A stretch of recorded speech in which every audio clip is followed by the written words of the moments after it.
हमारे पास जो कंटेंट है, ठीक है, अपने सिलेबस का, उसमें हीट एंड थर्मोडायनामिक्स, ठीक है, उसका इंट्रोडक्शन आज हम बेसिक पढ़ेंगे। बेसिक कॉन्सेप्ट्स ऑफ थर्मोडायनामिक्स, ठीक है। So every science has its own unique vocabulary associated with it. तो डेफिनेशन के अकॉर्डिंग हम थर्मोडायनामिक्स क्या होती है वो पढ़ेंगे, ठीक है। वो किस ब्रांच से एसोसिएटेड होती है वो डिस्कस करेंगे। इसमें क्या क्या एक्सप्लेनेशंस आ सकती हैं, ठीक है। So basically precise definition of basic concept form a sound foundation for development of science and prevent possible misunderstandings। चलिए इसको छोड़े हम पढ़ते हैं थर्मोडायनामिक्स क्या होती है। Can be defined as the study of energy, ठीक है। थर्मोडायनामिक्स में थर्म मीन होता है एक्चुअली हीट, ठीक है। Dynamics when it will transfer, या हीट इन मोशन भी कह सकते हैं। So energy transformation and its relation to matter, so that will be included in thermodynamics. So the analysis of thermal system is achieved through the application of governing conservation equations, जिसे हम conservation laws भी कहते हैं, जिसमें conservation of mass है, conservation of energy है, जिसमें first law भी हम पढ़ेंगे, सेकेंड लॉ पढ़ेंगे, उसकी रिलेशन, उसकी प्रॉपर्टीज हम डिस्कस करेंगे, ठीक है। तो फर्स्ट लॉ क्या है, मोस्ट फंडामेंटल लॉ जो है, one of the most fundamental laws of nature is the conservation of energy. तो इसका मतलब है कि जो फर्स्ट लॉ है वो एनर्जी कंजर्वेशन को डिफाइन करता है, ठीक है।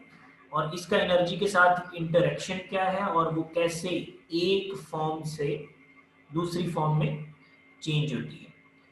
तो that describe in first law. Zeros law भी होता है लेकिन वो हम डिटेल डिस्कशन में पढ़ेंगे। नेक्स्ट है second law of thermodynamics, energy has quality as well as quantity. Energy की क्वालिटी भी होती है और क्वांटिटी भी होती है। And actual processes occurs in the direction of decreasing quality of energy. इसमें हम सेकंड लॉ हमें बताता है कि कैसे एनर्जी से वर्क गेन किया जा सकता है, ठीक है। एनर्जी से कैसे हम वर्क ले सकते हैं, उस वर्क से क्या होता है, जैसे हमारी वर्किंग है रेफ्रिजरेटर की, ठीक है, वो डिस्कस की जा सकती है। वर्किंग ऑफ हीट इंजन है, that will be described in second law of thermodynamics. यहाँ कुछ एग्जांपल्स दी हुई है, ठीक है। क्लियर आ रही है ना साउंड सबको डियर? हाँ सर आ रही है। हाँ, इसको मैंने ना इस पे रिकॉर्डिंग पे भी कर दिया है, तो ये लेक्चर एंड पे रिकॉर्ड हो जाएगा, तो वो भी मैं आपको ना व्हाट्सएप कर दूंगा, ठीक है। ठीक है सर। हाँ ओके। उसके बाद कुछ डायमेंशन और यूनिट्स हैं जो हम यहाँ मैक्सिमम यूज करेंगे अपनी थर्मोडायनामिक्स में। तो प्राइमरी डायमेंशंस में या यूनिट्स में हम देखें मैस है, लेंथ है, टाइम है और टेम्परेचर है, क्योंकि therm mean related properties to temperature है, तो इन यूनिट्स के साथ टेम्परेचर भी इंक्लूड होगा, ठीक है। सेकेंडरी डायमेंशंस हैं जो इन प्राइमरी से ड्राइव हो जाएं, उन्हें हम सेकेंडरी कहते हैं। इसमें वेलोसिटी आ जाएगा, प्रेशर आ जाएगा, डेंसिटी आ जाएगा, एक्सेट्रा। ये सारी प्रॉपर्टीज सेकेंडरी डायमेंशंस में आती हैं, ठीक है। कुछ प्रीफिक्सेस भी हम यूज कर सकते हैं, ठीक है। प्रीफिक्सेस किलो 10⁻³ होता है, सेंटी-2 होता है, मिली होता है, क्योंकि प्रेशर को डिस्कस करेंगे, टेम्परेचर को करेंगे, डेंसिटी को करेंगे, इन सब में प्रीफिक्सेस इस्तेमाल करते हैं। तो there is a table of some prefixes which are mostly used in our calculation, ठीक है, ये इस्तेमाल होती है।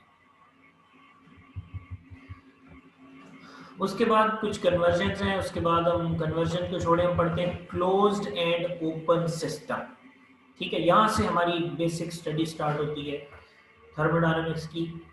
व्हाट इज सिस्टम, ठीक है।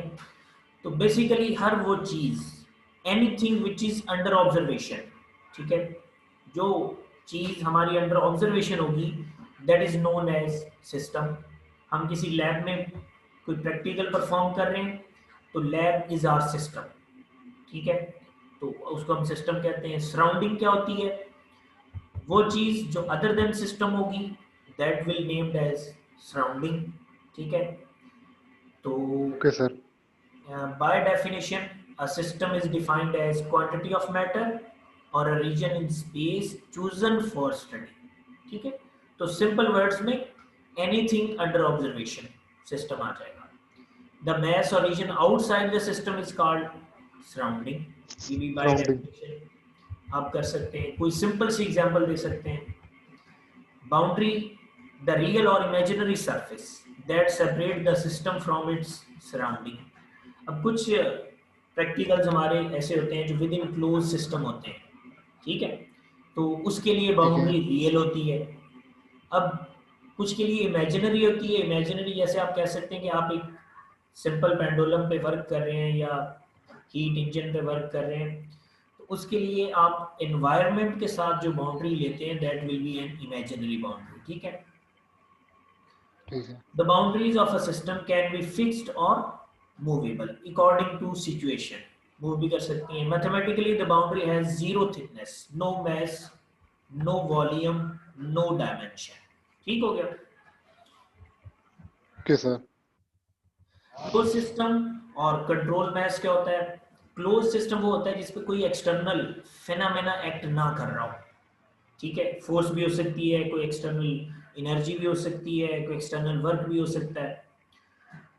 तो और कंट्रोल मैस भी यही होता है कि उस सिस्टम में जब कोई चीज़ एक्ट नहीं करेगी तो उस सिस्टम में हमारा मैस कंट्रोल रहेगा। इसी को इसीलिए क्लोज्ड भी कहते हैं और कंट्रोल मैस भी कहते हैं। So consist of a fixed amount of mass and no mass can cross its boundary. ना इन हो सकता है ना आउट हो सकता है, but energy in the form of heat और वर्क, एनर्जी जो है वो इन भी हो सकती है आउट भी हो सकती है, can cross the boundary, but the volume of close system does not have to be fixed. Volume को हम फिक्स नहीं कर सकते, मैस को फिक्स कर सकते हैं, ठीक है। अब इसकी ओके एग्जांपल सर। क्या हो सकती है कि आपके पास जो प्रेशर कुकर है उसमें आप देखिए पानी बॉईल करते हैं, बॉईल करने के बाद हीट अप होता है, हीट होने के बाद एनर्जी एमिट होती है या इन होती है। हीट करते हैं तो इन होती है, वाटर बॉईल होना शुरू हो जाता है, but mass present in inside the cooker is remain constant, और वो हमारे पास एक क्लोज सिस्टम है।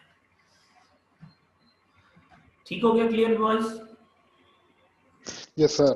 हाँ, उसके बाद ओपन सिस्टम है और कंट्रोल वॉल्यूम है। Open system is properly selected region in space, it's usually encloses a device that involves mass flow such as compressor, जिसमें mass flow involve हो लेकिन वॉल्यूम remain constant, तो उसको हम ओपन सिस्टम कह सकते हैं। Both mass and energy can cross the boundary of a control volume. अब कंप्रेसर क्या होता है, वो एक जगह से एनर्जी को गेन करके कंप्रेस करता है दूसरी जगह पे, ठीक है। उसमें वॉल्यूम कांस्टेंट रहता है लेकिन एनर्जी ट्रांसफर होती है। रेफ्रिजरेटर का कंप्रेसर होता है, वो आपने देखा। एयर कंडीशनर्स में कंप्रेसर होता है। इन सब का क्या काम है, वो एक जगह से एनर्जी एब्जॉर्ब करते हैं, दूसरी वर्क करने के बाद एटमॉस्फेयर में वो क्या करते हैं, एग्जॉस्ट कर देते हैं। लेकिन वो जो मीडिया एनर्जी एब्जॉर्ब करता है विद इन द कंप्रेसर, वो वॉल्यूम कंट्रोल्ड होता है, ठीक है, वो फिक्स रहता है। ओके, ठीक है सर। उसके बाद आप ये इनमें डिफरेंस आ सकता है एज अ शॉर्ट क्वेश्चन। उसके बाद इंपॉर्टेंट नोट हमारे पास क्या है, some thermodynamic relation that are applicable to close and open system are different. इनमें कुछ थर्मोडायनामिक कंडीशंस डिफरेंट होती हैं। Thus, it is extremely important to recognize the type of system we have before starting the or analyzing it. अब इसमें देखेंगे हमारे पास isolated system है और रिजिड सिस्टम है। A closed system that does not communicate with the surrounding by any means, उन्हें isolate का मतलब होता है ना सेपरेट कर देना। जैसे ये कोविड में कहते हैं ना, ये आइसोलेशन में चले जाएं। It जी means जी that sir. you have to make no contact with your boundary with your surrounding, उसे हम आइसोलेशन कहते हैं। अब ये जो सिलेंडर हमारे पास होते हैं गैस फिल्ड, इनमें अंदर जो गैस एज अ मीडिया है उसको हम आइसोलेटेड सिस्टम कह सकते हैं, ठीक है। Okay sir. System, a close system that communicate with the surrounding by heat only, उसे हम रिजिड सिस्टम, सिर्फ हीट इन हो सकती है या आउट हो सकती है विदाउट ट्रांसफर ऑफ मैस, उसे हम रिजिड सिस्टम कहते हैं, ठीक है। कैसे सर, वो रिजिड के एक बार फिर बता दें रिजिड के बारे में। रिजिड जिसमें सिस्टम क्लोज्ड होता है but it will communicate with the surrounding by means of heat, या हीट इन हो सकती है या हीट आउट हो सकती है, उसे रिजिड कहते हैं, ओके सर। ठीक है। आइसोलेटेड में हम कह सकते हैं no heat enter, no heat loss, no interaction जी जी, बाय एनी। ठीक है सर। एडियाबैटिक भी एक टाइप भी है, उसमें भी हम प्रोसेस भी कंसीडर करेंगे आगे, फर्स्ट लॉ जब हम पढ़ेंगे। अ क्लोज्ड और ओपन सिस्टम, इसमें दोनों आ जाते हैं, that does not exchange energy with the surrounding, ठीक है। एडियाबैटिक ठीक ऐसा है। सिस्टम है, वो ओपन भी हो सकता है क्लोज भी, लेकिन डज नॉट एक्सचेंज एनर्जी, वो एनर्जी एक्सचेंज नहीं करता with the surrounding by heat, क्योंकि heat is the form of energy, ये माइंड में रखें आप। हीट जो है वो फॉर्म एनर्जी की एक फॉर्म है, एनर्जी की एक साउंड भी फॉर्म है। एनर्जी है, ठीक है। सर उसके ठीक बाद है। आपकी लाइट भी एनर्जी है, तो heat is actually a form of energy. तो एनर्जी। एडियाबैटिक में ना हीट इंटर हो सकती है ना लॉस हो सकती है, इसीलिए एनर्जी ट्रांसफर भी नहीं होता, ठीक हो गया, उसे हम ठीक है सर। एडियाबैटिक कहते हैं। कुछ डायग्राम्स दे दिए, क्लोज सिस्टम है, mass can not cross the boundary, तो ये डायग्राम आपको शो कर रही है कि मैस जो है ना वो बाउंड्री से ट्रांसफर नहीं होता, हीट हो सकती है, एनर्जी हो सकती है। उसके बाद जो डायग्राम है वॉल्यूम कंट्रोल है, मैस ट्रांसफर हो सकता है, लेकिन वो उसी सिस्टम में सर्कुलेट करेगा, मैस सिस्टम को नहीं छोड़ेगा, ठीक है। कंप्रेसर में हमने ठीक है। देखा कि कंप्रेसर में गैस फील्ड होती है, ठीक है, वो मूव तो करती है with in the compressor, volume fix रहता है, उसमें ट्रांसपोर्टेशन ऑफ मैस होती है, लेकिन वो भी with in the tubes of compressor तक होती है, और एनर्जी ट्रांसफर भी होती है, ठीक है। अब हम पढ़ते हैं एनर्जी क्या होती है। तो इन थर्मोडायनामिक्स वो deal with the change of the total energy only, total energy में कितना चेंज आएगा। अब एनर्जी को हम कहते हैं ability to perform some work, ये भी एक एनर्जी की डेफिनेशन है। अब हर फिजिकल फिनोमेना ले लें, केमिकल फिनोमेना ले लें, थर्मोडायनामिक फिनोमेना ले लें, कोई फिनोमेना हो जिसमें आप एक एनर्जी प्रोवाइड करेंगे आपको दूसरी एनर्जी मिलेगी, इसे कहते हैं एनर्जी ट्रांसफॉर्मेशन, ठीक है। लेकिन उस सिस्टम की टोटल एनर्जी कांस्टेंट रहेगी, क्यों, एनर्जी एक से दूसरी फॉर्म में ट्रांसफर हो रही है, टोटल एनर्जी पे कोई फर्क नहीं पड़ेगा, ठीक है, इसे एनर्जी कंजर्वेशन कहते हैं। तो सिंपली आप कह सकते हैं energy transformed from one form to another, but total okay sir. Energy remain same, remain constant. तो यहाँ लिखा हुआ total energy of a system has two groups, macroscopic and microscopic. Microscope. Macro हम कहते हैं लार्जर, माइक्रो स्मॉलर, स्केल को कहते हैं, ऑलर। ठीक है। तो अभी हो ठीक है। जाएगा macroscopic form of energy that a system possess as a whole with respect to some outside reference, ठीक है। आउटसाइड रेफरेंस के साथ जो हमारे पास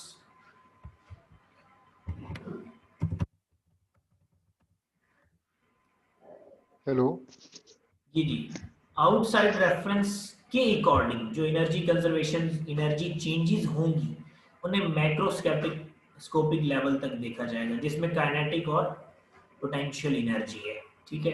काइनेटिक क्या होता है आपने पढ़ा, कोई पार्टिकल मूव करे उससे एसोसिएटेड एनर्जी काइनेटिक होती है। पोटेंशियल एनर्जी उससे रिलेटेड पोजीशन के रिस्पेक्ट जो एनर्जी होती है उसे पोटेंशियल कहते हैं। तो ये दो दो एनर्जीज की टाइप है, चाहे वो किसी मॉलिक्यूल से रिलेटेड हो, किसी मूविंग एटम से रिलेटेड हो, ये दोनों एनर्जीज उन्हें मैक्रोस्कोपिक कहेंगे। ठीक है, the microscopic energy of a system is related to the motion and the influence of some external effect such as gravity, magnetism, electricity and surface tension. इन सब की वजह से पोटेंशियल एनर्जी क्रिएट होती है, और मोशन की वजह से कौन सी होती है? काइनेटिक। क्लियर यहाँ तक? Okay sir. अब काइनेटिक एनर्जी आपको पता है possesses as a result of relative motion, उसे हम लिखते हैं 1/2 mv स्क्वायर होता है। v is the velocity of system in metre per second. Unit हम जाउल भी लिख सकते हैं, किलो जाउल भी लिख सकते हैं, क्योंकि एनर्जी है, एनर्जी का यूनिट जाउल होता है। उसके बाद potential energy is the energy that a system possesses as a result of its elevation in a gravitational field, effect of gravitational field, energy due to position, ये सारी चीजें हम लिख सकते हैं। अब एलिवेशन को, एलिवेशन एक्चुअली हाइट होती है, उसको z या h से आप डिनोट कर सकते हैं। mgh पढ़ते हैं, आपने शुरू की क्लासेस में पढ़ा होगा, mgh लिखते हैं या mgz। z एक्चुअली एलिवेशन को शो कर रहा है, इसके यूनिट भी जाउल या किलो जाउल की है। ठीक हो गया? ठीक है sir. Where the g is the gravitational acceleration and z is the elevation of center of gravity of the system relative to some arbitrary reference, क्योंकि हर क्वांटिटी के लिए, मेजरमेंट के लिए रेफरेंस होना जरूरी है। ठीक हो गया? अब है माइक्रोस्कोपिक। अब हम जितने भी ये पढ़ रहे हैं ना, all are short question. Difference between system and boundary, difference between, ठीक है, closed and open system, difference between macro and micro properties, ये शॉर्ट क्वेश्चन और एमसीक्यू टाइप आएंगे। ठीक है, एमसीक्यूज भी आएंगे। Okay sir. माइक्रोस्कोपिक में those related to the molecular structure of system, ठीक है, स्मॉल लेवल पे जो रिलेटेड प्रॉपर्टीज हैं उनको हम माइक्रोस्कोपिक कहेंगे। They are independent of outside reference frame. तो ये एमसीक्यू आ सकता है कि which properties are independent of reference, those are microscopic. So the sum of microscopic energy is called internal energy.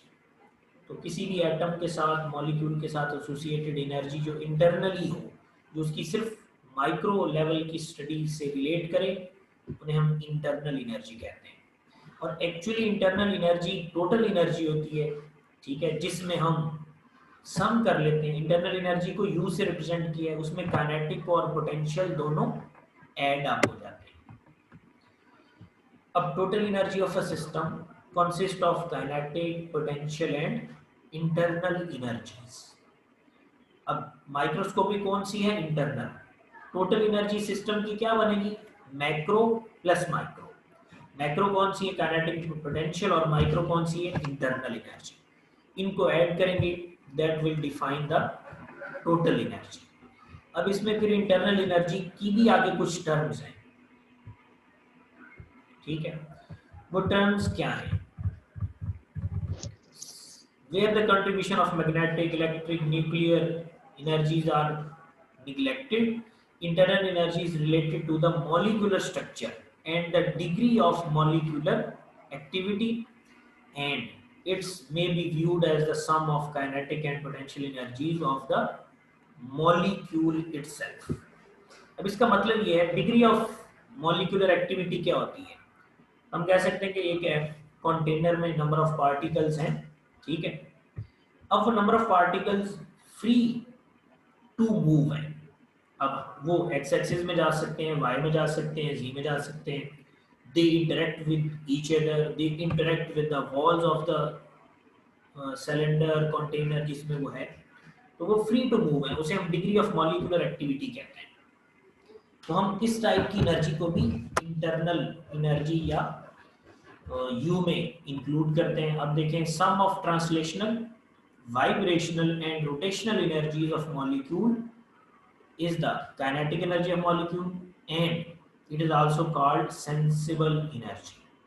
At higher temperature system will have higher sensible energy. अब ये एक MCQ के तौर पे आ सकता है। हर मॉलिक्यूल, ट्रांसलेशनल का मतलब वो कुछ ना कुछ स्ट्रेट लाइन में मूव करता है। वाइब्रेशनल का मतलब वो अपनी मीन पोजीशन पे वाइब्रेट भी कर सकता है। रोटेशनल एनर्जीज का, रोटेशन का मतलब वो अपने एक्सिस के गिर्द घूम भी सकता है। तो हर प्रॉपर्टीज जो एक मॉलिक्यूल के साथ एसोसिएटेड हो सकती हैं उन्हें सेंसिबल एनर्जीज भी कहा जाता है, और सेंसिबल को ही इंटरनल भी कहते हैं। Internal energy associated with the phase of system is called latent heat. अब फेज हमें क्या बताता है? फेज होता है एक्चुअली, जैसे वाटर है, इसका लिक्विड फेज होता है, वेपर फेज होता है, सॉलिड फेज होता है, जिसे आइस कहते हैं। उससे रिलेटेड जो इंटरनल एनर्जी होगी उसे लेटेंट हीट कहेंगे। ठीक है, latent heat of evaporation, boiling के लिए। ठीक है, लेटेंट हीट ऑफ फ्यूजन, ठीक है, आइस से वाटर बनने के लिए। लेटेंट हीट ऑफ फ्रीजिंग, ठीक है, उसे हम फ्रीज होने के लिए। सारी हीट लेटेंट के नाम से जानी जाती है। तो इन्हें हम फेज कहते हैं, जो स्टेट से डिफाइन कर सकते हैं। The intermolecular forces are strongest in solids and weakest in gases. ऐसा क्यों होता है? कौन जवाब देगा कि मॉलिक्यूल्स के दरमियान सरफेसेस जो है वो सॉलिड में स्ट्रांग होती हैं और गैसेस में वीक होती हैं? क्या आंसर होगा? वो इसलिए क्योंकि मॉलिक्यूल्स में जो है वो स्पेस बहुत ज्यादा होते हैं इन गैस फेज। और अगर सॉलिड की बात की जाए तो सॉलिड में जो मॉलिक्यूल्स हैं वो क्लोजली क्या कहते हैं कंबाइन हुए होते हैं, एक दूसरे से बहुत ज्यादा टाइटली पैक्ड होते हैं, इसी वजह से। ठीक है, शाबाश। तो अब ये देखें कि सॉलिड्स में मॉलिक्यूल्स आर क्लोजली पैक्ड, ठीक है, करीब करीब होते हैं, they have strong interactive forces, और ये सॉलिड्स जो हैं दे vibrate about a mean position. Solids में वाइब्रेशनल मोशन होता है। गैसेस में वीकेस्ट होती हैं, there is a larger distance between them in the atoms और molecules, so they have weak interactive और intermolecular forces. The internal energy associated with the atomic bonds in a molecule is called chemical or bond energy. Bounded energy भी कह सकते हैं, bind energy भी बाज़ दफ़ा कहते हैं। तो वो एनर्जी जो एटॉमिक बॉन्ड से रिलेट कर रही हो उसे हम बॉन्ड एनर्जी या केमिकल एनर्जी कहते हैं। वो भी इंटरनल एनर्जी की एक टाइप है। ठीक हो गया, ये सारी इंटरनल एनर्जीज डिफाइन हो रही हैं कि प्योरली मॉलिक्यूल या एटम के साथ कौन कौन सी एनर्जीज रिलेट हो सकती हैं। ये सारी इंटरनल एनर्जीज की टाइप्स हो गई आपके पास। The tremendous amount of energy associated with the bonds within the nucleons of atom is called atomic energy, और binding energy of nucleus भी उसे कहते हैं, क्योंकि ये रिलेट करता है न्यूक्लियस से। न्यूक्लियस में कौन से पार्टिकल्स होते हैं एक एटम में?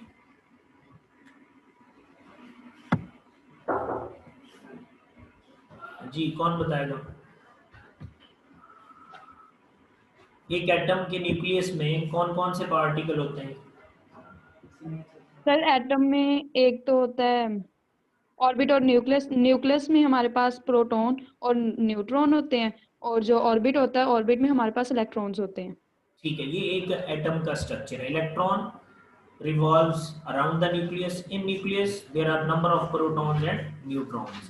अब वो जो न्यूट्रॉन्स हैं वो तो हमें पता है अनचार्ज है, ठीक है, उन पे तो कोई एक्सटर्नल फोर्स नहीं लगती, ठीक है। तो लेकिन जो प्रोटॉन है उन पे हमें पता है चार्ज पार्टिकल है, लेकिन फिर भी वो विद इन न्यूक्लियस रहते हैं। तो वो एनर्जी जो उनको वहां बाउंड करके रखती है उसे हम एटॉमिक या न्यूक्लियर एनर्जी कहते हैं। ठीक हो गया? Energy interactions with a closed system can occur via heat transfer and work. तो एनर्जी इंटरैक्शंस या ट्रांसफॉर्मेशंस जो हैं वो हमें जनरली भी पता है कि हीट ट्रांसफर होती है, ठीक है, वो in the form of work भी हो सकता है, बाय द सिस्टम और ऑन द सिस्टम। दो तरह के वर्क हम आगे बढ़ेंगे। हीट ट्रांसफर सिस्टम में इन भी हो सकती है, आउट भी हो सकती है। ये सारी डिस्कशन हमारे पास नेक्स्ट आएगी। अच्छा, ये एक समझें कि कॉन्सेप्ट मैप है, इसको आपने देख लेना है, ठीक है, किस तरह से एनर्जी और वो चीज़ें सारी डिफाइन होंगी। अब प्रॉपर्टीज ऑफ सिस्टम क्या हो सकती हैं? दो तरह की प्रॉपर्टीज हैं, इंटेंसिव एंड एक्सटेंसिव. तो characteristic of a system is called property. In classical thermodynamics, the substance is assumed to be continuum, homogeneous matter with no microscopic holes.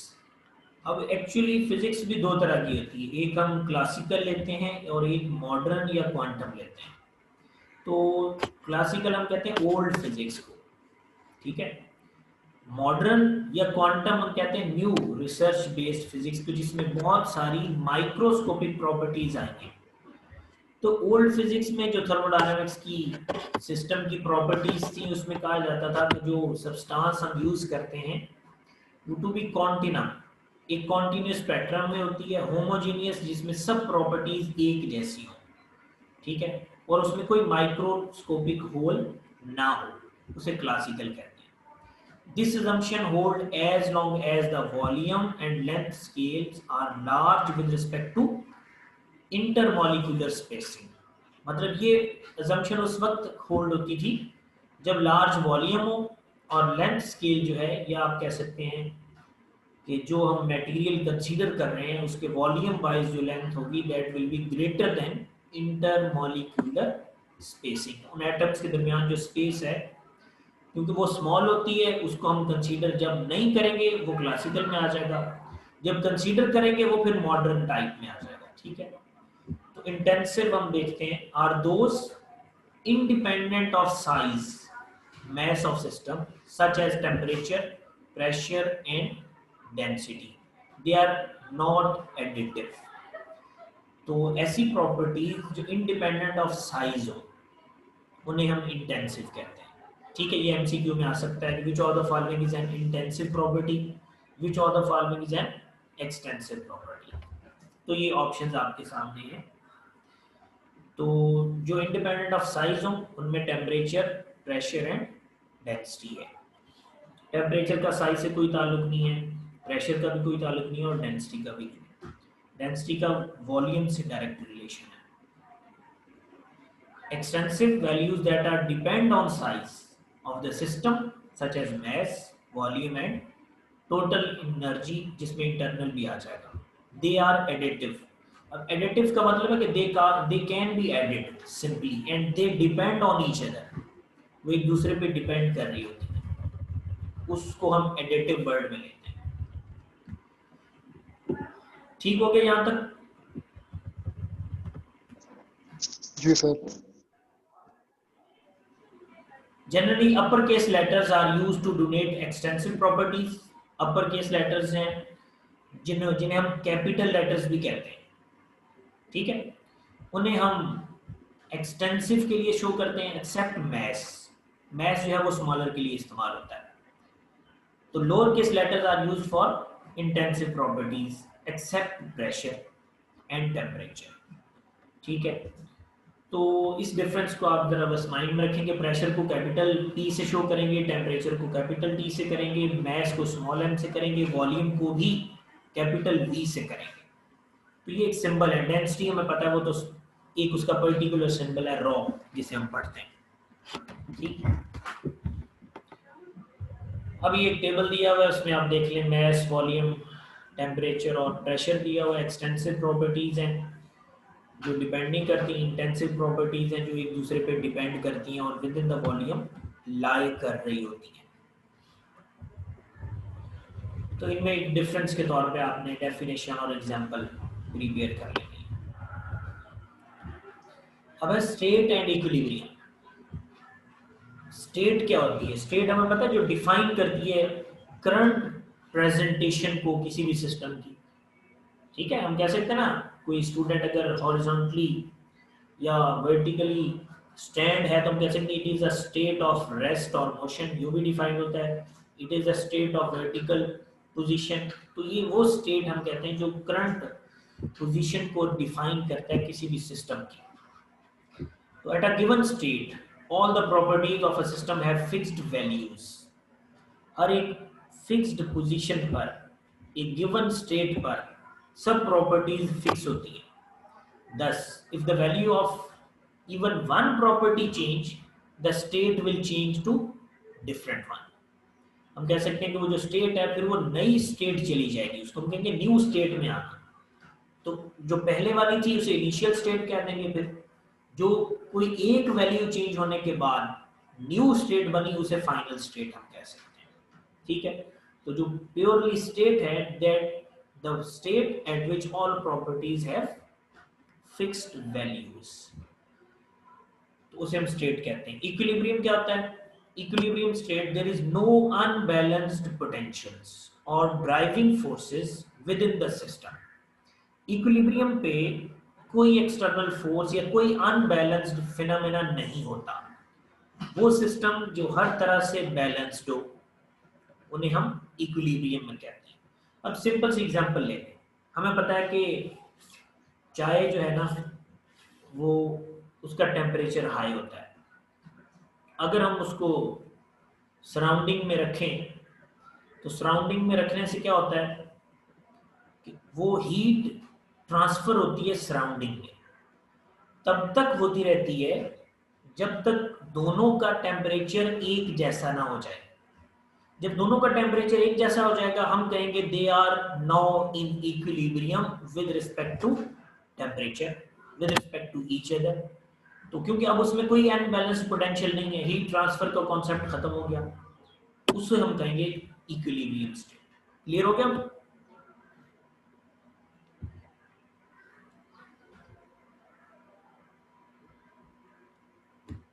उसके बाद a system in equilibrium experiences no changes when it is isolated from the surrounding। तो उसमें कोई changes present नहीं होते जब हम उसको सराउंडिंग से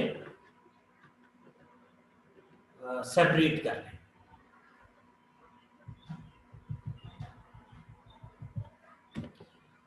अब तीन तरह के इक्विलिब्रियम प्रोसेसेस हैं हमारे पास।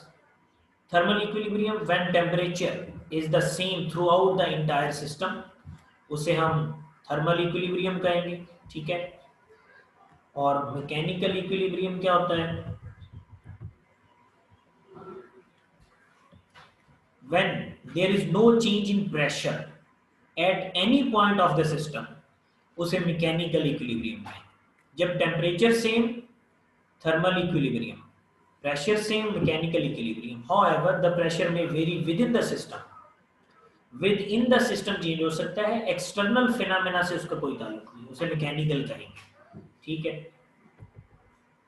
phase equilibrium in a two phase system, when the mass of each phase reaches an equilibrium level, उसे phase equilibrium कहते हैं। अब phase equilibrium हम किस तरह से कह सकते हैं कि पानी को बॉईल करें और ऊपर लिड, ढक्कन को क्लोज कर दें। अब जितने वेपर्स बन रहे हैं वो ऊपर लिड के साथ स्ट्राइक करेंगे, दोबारा पानी बनेगा। अब दो phases at a time exist कर रहे होंगे, लेकिन दोनों में मैस फिनोमेना क्या रहेगा?